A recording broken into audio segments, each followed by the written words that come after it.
Evangelho de Marcos, capítulo 1, versículos de 2 a 3. Conforme está escrito no profeta Isaías: Eis que envio o meu anjo ante a tua presença, o qual preparará o teu caminho. Malaquias 3:1. Voz do que clama no deserto: preparai o caminho do Senhor, endireitai as suas veredas. Isaías 43. Palavra da salvação. Comentário Marcos 1, de 2 a 3. São Beda. Prestes a iniciar a redação do Evangelho, Marcos adequadamente cita em primeiro lugar os testemunhos dos profetas, para fazer saber a todos que tudo o que iria escrever deveria ser recebido sem escrúpulos, ainda mais porque indicava que tinha sido anteriormente anunciado pelos profetas. E, simultaneamente, com um único e mesmo início de seu evangelho, tanto instrui os judeus, que haviam recebido a lei e os profetas, a acolherem a graça e os mistérios do evangelho, os quais haviam sido anunciados por seus próprios profetas, quando exortou os gentios, pelo anúncio do evangelho tinham vindo ao Senhor, a também acolherem e reverenciarem a autoridade da lei e dos profetas. Por isso diz, conforme está escrito no profeta Isaías: Eis que envio o meu anjo ante a tua presença. Ou deve-se compreender isto de outro modo, pois conquanto essas palavras não se encontrem em Isaías, seu sentido, no entanto, encontra-se em muitos outros lugares e de maneiras mais manifesta naquilo que acrescentou, voz do que clama no deserto. Pois aquilo que disse Malaquias, a saber, que seria enviado um anjo ante a presença do Senhor e que prepararia o seu caminho, é o que afirma Isaías quando diz que será ouvida a voz do que clama no deserto, a qual diz: preparai o caminho do Senhor. Em ambas as sentenças, pois, proclama-se que se deve preparar o caminho do Senhor.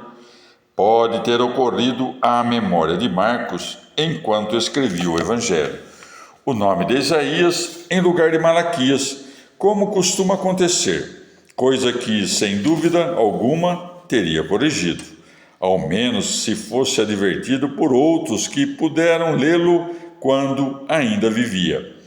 A não ser que cogitasse que não havia ocorrido gratuitamente a sua lembrança, que era regida pelo Espírito Santo, o nome de um profeta pelo outro.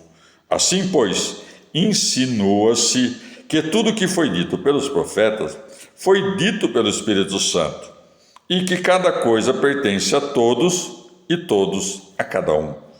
João é chamado de anjo, não por comunidade de natureza, conforme diz a heresia de Orígenes, mas pela dignidade do ofício, pois a palavra grega angelus diz-se em latim mensageiro, nome pelo qual adequadamente se pôde chamar o homem que foi enviado por Deus para dar testemunho da luz e anunciar ao mundo o Senhor, que viria na carne, visto que é coisa certa que todos os que desempenham a função de sacerdote podem ser chamados de anjos por conta do ofício de evangelizar. Conforme diz o profeta Malaquias: os lábios do sacerdote serão os guardas da ciência, e da sua boca se há de requerer a doutrina, pois ele é o anjo do Senhor dos Exércitos. Malaquias 2,7. Assim como João pôde ser chamado de anjo pelo fato de ter se antecipado, evangelizando ao Senhor, do mesmo modo pôde também ser chamado de voz, porque precedia a palavra de Deus, ressoando-a. Por isso se segue, voz do que clama no deserto. É coisa assente, pois, que o Filho unigênito é chamado de Verbo do Pai, e pela nossa própria ação de falar, conhecemos que primeiro soa a voz, para que, depois, se possa ouvir a palavra. O que clamava é revelado quando se acrescenta: Preparai o caminho do Senhor, endireitai as suas veredas.